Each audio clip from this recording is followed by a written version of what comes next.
There's only so many times you can come home to find that your roommate used the last of your toothpaste or ate your leftover takeout. Who you live with is probably even more important than where you live. Otherwise, you could end up living with the hurricane of destruction that is Carly Ballerini.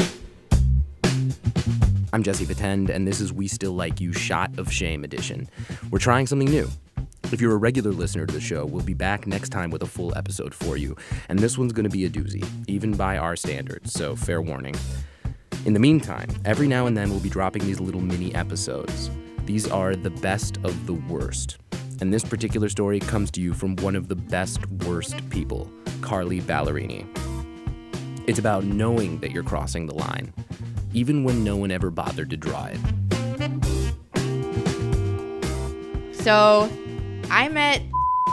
I was working with her. We were both bakers at this very male-dominated, really stressful place. And she came in and she thought I was hilarious. So I was like, she's great. And then both of our leases got up at the same time. And we were both like, well, we work together 10 to 12 hours a day in a very stressful environment. Why not live together too? What could possibly go wrong? So that's when I found out I don't really like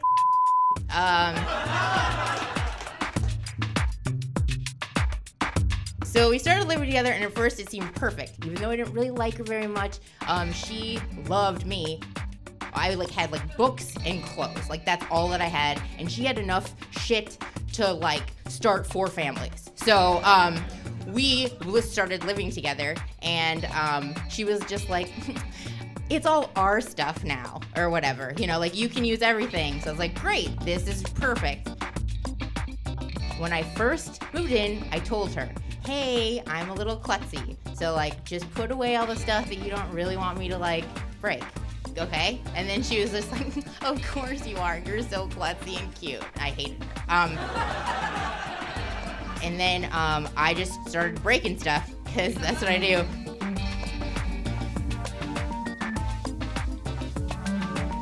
So the first couple of times I broke stuff, and I'd tell her right away. I was like, hey, I broke your cup, whatever.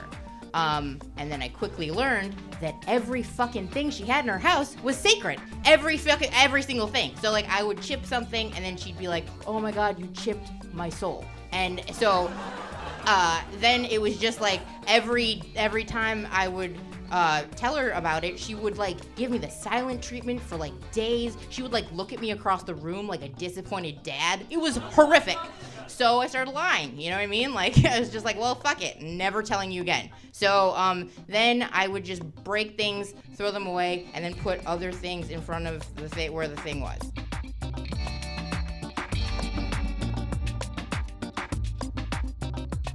Slowly over time, she would kind of figure it out and be like, hey, Carly, have you seen my casserole dish? And I'd be like, I don't even know what a casserole dish is.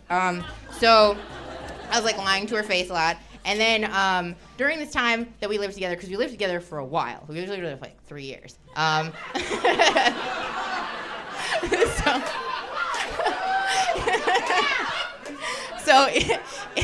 right. So I was just breaking all of her shit, and then I went from this sexless, bad relationship to being sexlessly single to dating the hottest dude I had ever seen. So we started having a disgusting amount of sex.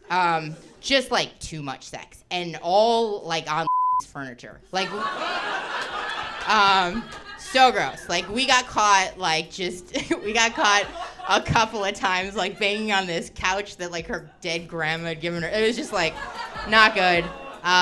Yeah, and then that guy, I don't know how this happened, but at some point he was just living with us. And she hated him, and he was just living with us for 3 months.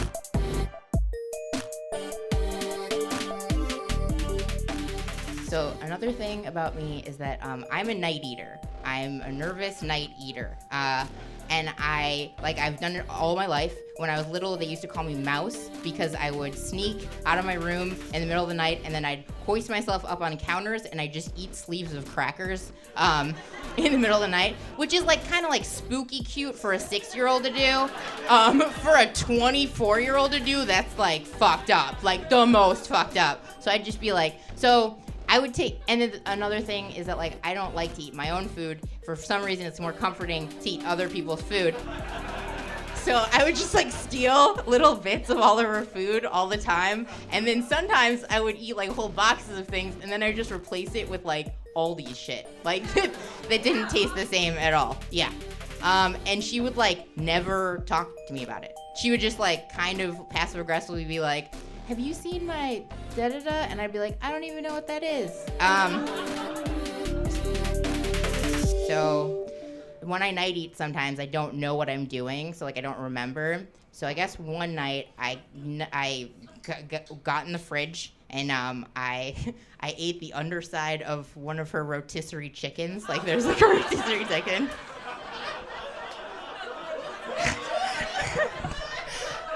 Just wait, hold on. So I ate the underside of it and then I guess I left it out because then in the morning I woke up and it was still on the counter, but I was the first one up, so I just kind of like flipped it over and put it back in the fridge. And I went about my day. And then the next day, got real sick. Yeah, guys, I know. So then she got like super sick and she got food poisoning and she wound up having to go to the hospital for dehydration.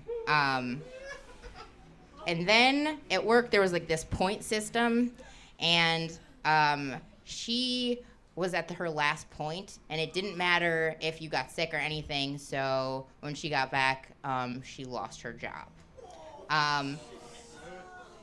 And I never told her that I did the thing to the chicken. And then she had to like get like another job at this like terrible place called like Crepes a Latte, and she was very unhappy for a long time. All right, so now we don't like me. I know. So then we moved out, whatever. And the biggest thing that you're gonna hate me about is that like she still fucking loves me. Like, she, like, loves me. So much so that she asked me to do her makeup in her last wedding. Or, like, in the one wedding that she ever had. Not the, like, she only one. The sacred one. So I did it. She looked great. It went really well. But, like, I'm just not gonna tell her, ever.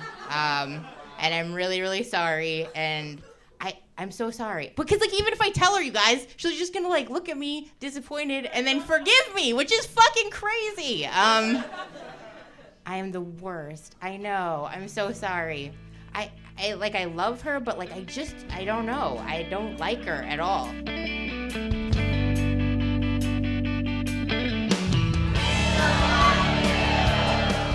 That was Carly Ballerini. This is We Still Like You Shot of Shame edition. I'm Jesse Batten, and we are done.